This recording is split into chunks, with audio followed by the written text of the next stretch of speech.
This is day 317 of Zohar al Pshat, and we are on Daf Lamed Hey Omid Beis. We are in the middle of this first paragraph. It starts Vayitzav, and we're 7 lines down. Rabbi Yehuda Shoy Rabbi Shimon. Rabbi Yehuda asked Rabbi Shimon, "I think that what you learned. It's Gemara. It's in Hezed Daf Lamed Ches. Adam Arishon Moshe B'Chalaso Nino Hayava. Adam Arishon." Who was born with the bris milah, was born Nemo, created bris milah. Because Moshe B'Chalaso, so he tried to extend for himself an Orlah, tried to create for himself a foreskin. Mahi, obviously it's not taken literally. What does it mean? He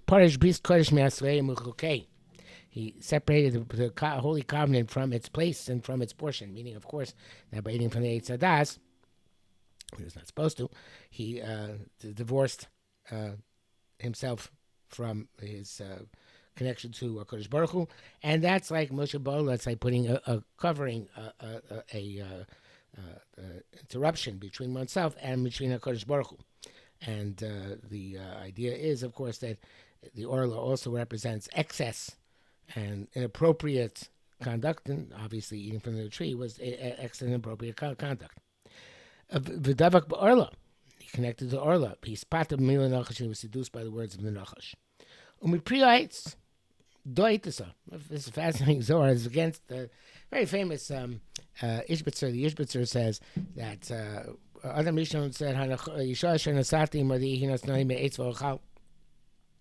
The Ishbitzer said Adam Rishon blamed Chava. The Ishbitzer says that really, had he actually listened to Chava L'Shem Shemaim, he would have had a legitimate rejoinder to Kodesh Baruch Hu.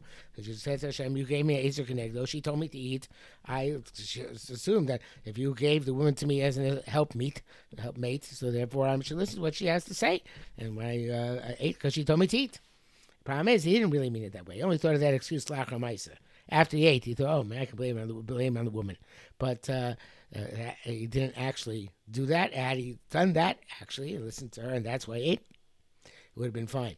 But he didn't. So, but the Zohar is not going to go like that. The Zohar is going to the assumption that listening to the woman was not the appropriate thing to do, and that's like Chazal say that immediately Dishmaya, you have to go after the husband, meaning that he should not listen to his wife's counsel. Now, of course, nowadays we don't always follow this advice because sometimes, very often, our wives are smarter than ourselves. But in theory, the husband is supposed to be the expert in Mili Ishmaya and the woman the expert in Mili Dalma. But the idea is that he should not have listened to her. He had the direct connection to Kodesh Baruch Hu. She connected to Kodesh Baruch Hu through him. So therefore, he's the one who's supposed to listen, right? So therefore, he's the one, he should have listened directly, and he should have listened to his wife. And therefore, Mipriya was the woman. He should not have listened, eaten from that fruit from the eitzah of the woman that she gave to him, because her legs go down to death. The depths sustain her footsteps, meaning that the woman has much more contact, in this case, with the Nachash, with evil itself. So therefore, you should not have listened to her because she had been in connection with Nachash, and generally speaking, the assumption is that the woman has more of a connection to this world, but here it's mamish to the depths because of the seduction of the Nachash, and therefore he had no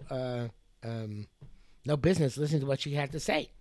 Uvahai have a peri. Now, that's a very cryptic line. I looked in some freshmen not for a particular enlightenment. In this, there was fruit. So, lo have a peri. In another one, there would have been fruit. In other words, I'm assuming that in this case, there was a fruit of the tree, meaning a ramification to the eating. Not all averos have the same ramification.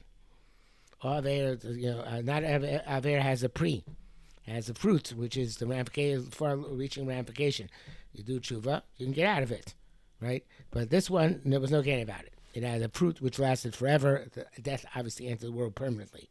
So therefore, there's most averos do not have peros, right? There are averos which have peros.